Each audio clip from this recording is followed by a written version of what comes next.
It was a peaceful protest at first, elders and children standing in front of the machinery, blocking them from going any further, chanting, "This is our land," and holding up signs they painted that morning. That's how it should have played itself out, but things changed. The police arrived knowing some of us had guns. We were ready to fire and keep this sand home.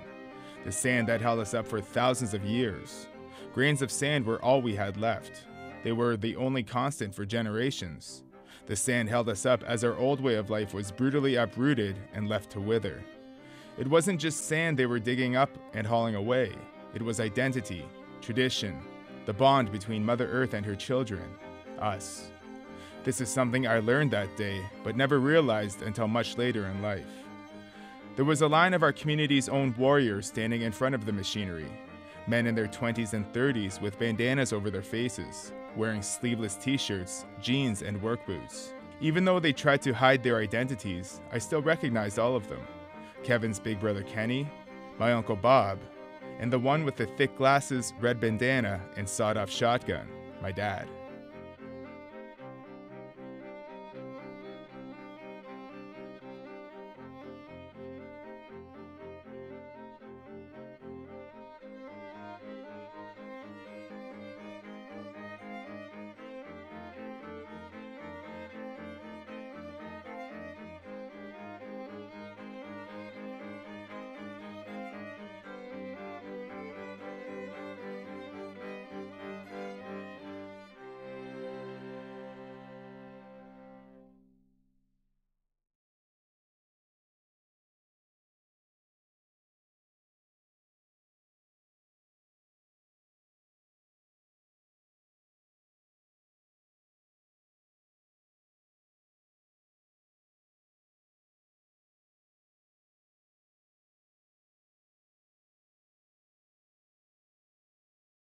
Nothing really happened. The rail crew just sat in their idle vehicles, cracking jokes and pointing. This really didn't have anything to do with them. They were just following orders. Our own sat in truck beds, holding their weapons and smoking cigarettes. Joking too, in typical Nish fashion. Under different circumstances, I'm sure everyone here would have kept good company over a couple of beers. Salt of the earth kind of people, just trying to do things right and keep their kids fed. Suddenly, one of the bulldozers lifted its blade. It crept up slowly, then slammed back down into the sand. Everyone jumped out of the trucks, and there was a quick succession of clicks as bullets went into chambers, and as shouts came from the Indian side. Kenny, "What the fuck?" Uncle Bob, Melissa and Aaron's dad, "Get that shit out of here." "You better not fuck around here, asshole." I was sure that last one was my dad.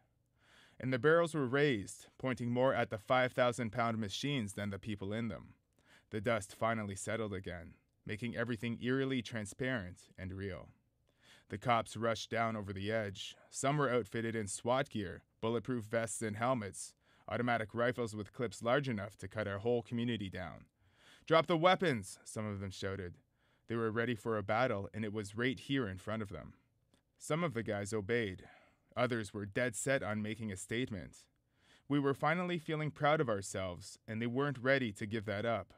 It was the loose but traditional tie to the land that inspired them. They finally had something to stand up for, and there was no way in hell they would back down. At that moment, identity came rushing back like a flood, like white-capping waves off the bay, crashing into the mundane beaches of their spirits. Something not many of them had ever felt. It was pure passion, a love for who they were and what they stood for. It was my father who stood at the front. From what I knew of him at that age, he was usually a quiet, peaceful man. His shotgun was raised, pointing dead at the line of trucks and bulldozers in front of him. The cops kept yelling at him. They even called him by name. He went to high school with some of them. From where I stood, I could see my uncle speaking quietly behind him, trying to persuade him to lower his gun, but nothing was getting through. My father stood stoic, determined. I think I could see tears streaking from his eyes. I really don't know or remember what happened next. I don't know if my dad was ready to go out in a blaze of glory, or if he had a nervous twitch of his trigger finger, but he shot his gun, spraying the pellets into the blade of the bulldozer right in front of him. It was nowhere close to any of the crew, but close enough to spring the police into action. They opened fire. I heard 6 sharp cracks of their pistols and rifles, and 6 bullets tore through my father, into his lungs, his stomach, his heart. As he crumpled, one last bullet crashed through his skull, and just like that, my dad was dead. My uncle ran to him as he lay on the ground, the last few pulses of his heart shooting blood out from his head and chest. His cousin Percy shot back at the cops, and in a split second, he was dead too. My mother, grandmother, and aunts went into hysterics. From across the pit, I looked down at what used to be my father, a man who was finally coming into his own, finally proud of who he was and ready to tell us what a sweat lodge was all about. I wanted to hug him so badly, but I knew I couldn't. Every summer I took my youngest brother to his grave. The cemetery is at the major fork in the road of our community, and there's no going anywhere without being reminded of who is buried there and why. We drove by the rows of tombstones. We sat in silence most of the time. He never knew his dad, neither did I, really.